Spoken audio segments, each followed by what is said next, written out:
Luego de la invalidación del llamado Plan B por parte de la Suprema Corte, el presidente Andrés Manuel López Obrador ha venido anunciando que en septiembre de 2024, una vez que entre la nueva legislatura del Congreso de la Unión, que se elegirá en los comicios del año entrante, él va a presentar una iniciativa, bueno, dijo que tres, pero vamos a referirnos a una iniciativa para que los miembros de la Suprema Corte, los ministros, sean elegidos por el voto popular y no designados como se hace actualmente a propuesta de él por el Senado de la República.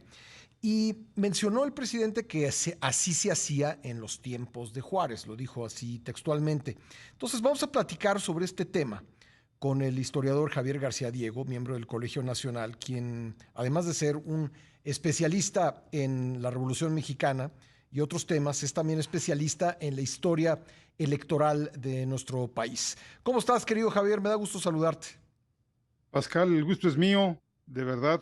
Te saludo a ti, como siempre, con mucho cariño, mucha admiración, y a todos tus radioescuchas. Yo sabía que tú podías sacarnos de esta duda o podías comentar sobre los tiempos en que, como decía el presidente, pues los ministros de la Suprema Corte llegaban por la vía de las urnas.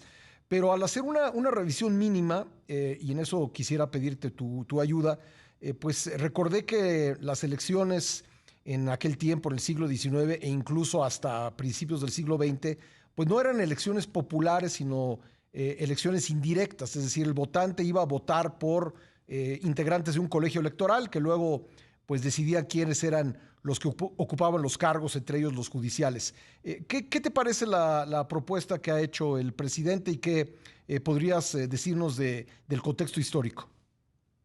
Bueno, como historiador contestaría, tienes toda la razón.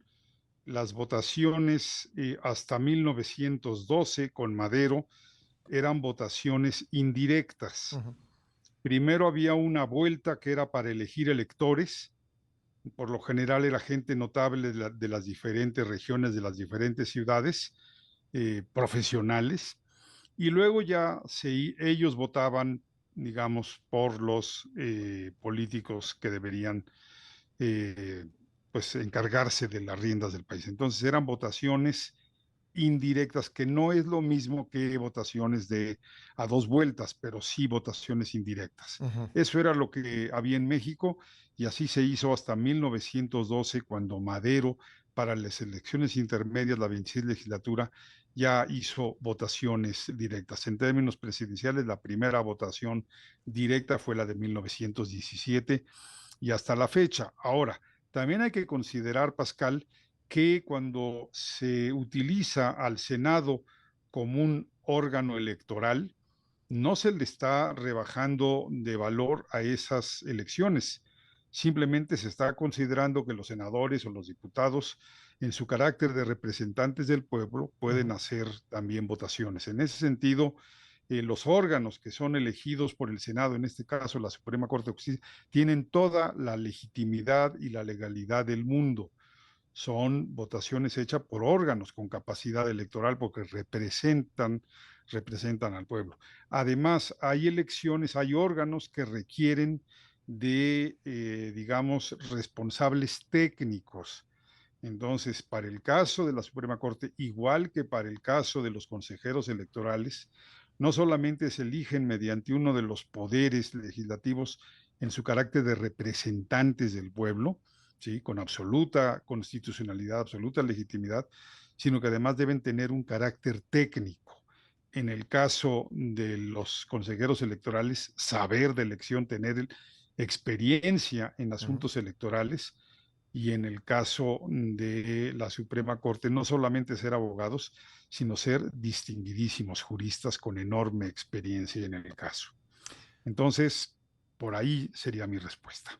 ¿Hubo alguna razón por la cual se cambió de manera de designar a los integrantes de la Suprema Corte? Es decir, ya como comentamos, en el siglo XIX y principios del siglo XX era a través de elecciones indirectas y luego la Constitución del 17 cambió la manera de integrar la Suprema Corte. ¿Hubo alguna razón que se consideró que debía hacerse Sobre de esa todo lo que manera? había que darles era permanencia, ¿sí? Que no tuvieran una vigencia sexenal cuando era por sexenos o cuatrianual cuando era por cuatrienios, Ujú, para desligarlos del poder ejecutivo en turno. ujú. Entonces, para mí, esa es la justificación que se da, el argumento fundamental. Sacarlos de la política y en este caso, el llevarlos a una elección general, digamos, directa, pues los metería a la lógica política. Yo no quisiera que los magistrados, los ministros de la Corte, los jueces dependieran de su relación con determinado partido. Por eso lo importante era Ujú. darles inamovilidad, era el concepto que se utilizaba, permanencia, Ni tampoco para que no hacerlos sea, dependientes, repito, de la política electoral, sí, ni de la tampoco que política sea partidista. que tengan que atenerse a la popularidad, ¿no?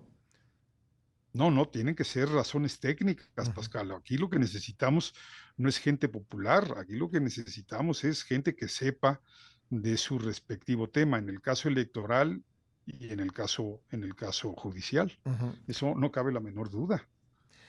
Escuchaba, sí, Imagínate quiénes podrían llegar mediante elecciones directas a la Suprema Corte pues sí, digo, en un terreno hipotético hasta personas promovidas por el narco. por grupos delictivos, sí, porque desgraciadamente eso ha pasado con Exactamente, muchos alcaldes, ¿no? exactamente. Ese sería el riesgo. Imagínate para el crimen organizado lo importante que sería, pues que los jueces fueran puestos por ellos, financiadas sus campañas por ellos, Pues ¿no? sí. Terrible. Creo que es una mala propuesta y espero que de aquí a septiembre la sociedad a través de sus intelectuales, de programas como los tuyos, tus artículos, pues hagan caer en la racionalidad a todos los actores políticos involucrados. Javier, también opinó al respecto la jefa de gobierno Claudia Sheinbaum y decía ella, hacía un planteamiento, a ver, ¿qué es más democrático? Que se designe a los consejeros del INE y a los ministros de la Corte a través del Senado, de la Cámara de Diputados, o que la gente vote directamente por ellos. De alguna manera ya me lo has respondido, pero como es un Es el, argumento es el, un tanto es el distinto. mismo Ajá. argumento del presidente, la jefa de gobierno lo dijo minutos después de que lo dijera el presidente, Uh-huh. pero el argumento es el mismo, Pascal. El Senado y la Cámara de Diputados como representantes del pueblo tienen absoluta legitimidad para hacer algunas elecciones. Serían elecciones indirectas, pero no son antidemocráticas. Uh-huh. Lo que se busca es que sean elecciones técnicas, que el Senado o la Cámara de Diputados, pero en este caso el Senado, ¿sí? Puedan elegir a la gente capacitada para esos puestos. Repito, para la Suprema Corte no se necesita gente popular, ¿sí? Vinculada a los partidos políticos o a los caudillos, se necesita gente que sepa lo que es el Poder Judicial. No solamente abogados, sino distinguidos juristas. Pues ahí está este tema, queríamos comentarlo contigo y creo que también es importante el apunte que nunca en la historia de México por el voto popular se eligió a los ministros como decía el presidente en su mañanera de ayer, sino que era a través de elecciones indirectas, como ya lo comentamos. Así es. Y bueno, debe quedar muy claro. Yo todavía pienso que tenemos más de un año para expresar opiniones al respecto, porque sería una decisión muy desafortunada, muy, muy desafortunada. Queremos un poder judicial técnico, capaz, no uno político. Javier, un gusto siempre comentar contigo, platicar contigo, muy amable. No, Pascal, el gusto es mío. Un abrazo y un saludo a todos tus. Ya no puedo decir radioescuchas porque tienes muchas plataformas, pero a todos los que te están siguiendo. Qué amable, gracias Javier. Un Javier abrazo García grande. Diego, gracias, el doctor Javier García Diego, historiador, miembro del Colegio Nacional. Son las 10:24 en el tiempo del centro. ¿Qué opina usted? Díganos, ¿le parece buena idea que los ministros de la Corte sean elegidos por el voto popular? ¿Piensa usted que debe continuar la actual manera en que llegan a sus cargos?